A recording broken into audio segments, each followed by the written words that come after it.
I'm meteorologist Peter Chan at the National Weather Service for Alaska statewide weather on this Friday, August 9th.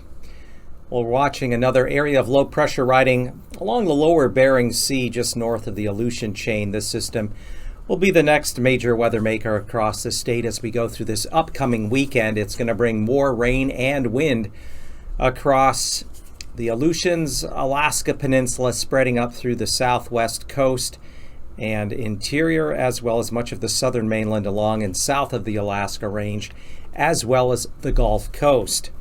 In anticipation, there are flood watches for the eastern Kenai Peninsula, including Prince William Sound, Saturday morning through Sunday evening, where an additional 1 to 3 inches of rain could fall Saturday morning through Sunday evening that could cause minor flooding.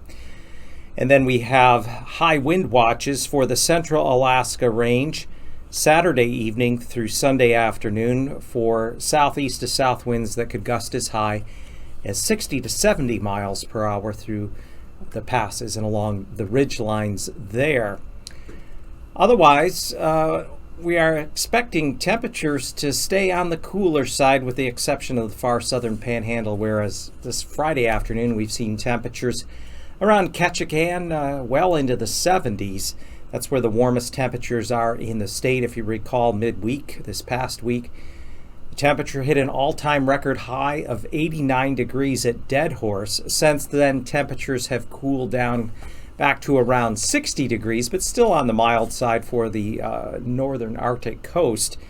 And we are expecting temperatures to average below normal, especially across the western mainland and southwest mainland, including the Alaska Peninsula, as we go through mid-month. We don't anticipate any real warm-ups across these areas simply because general area of low pressure will tend to reside across the west and southwest portions of the mainland. The northeast mainland, up there toward the eastern Brooks Range, far eastern Arctic coast, that would be Arctic Village, Kaktovik, may see temperatures average a bit above normal, but definitely wetter than normal. Precipitation should average higher than normal across the western half of the mainland here as we go through the middle of August with a little drier conditions in the panhandle. For Alaska statewide weather,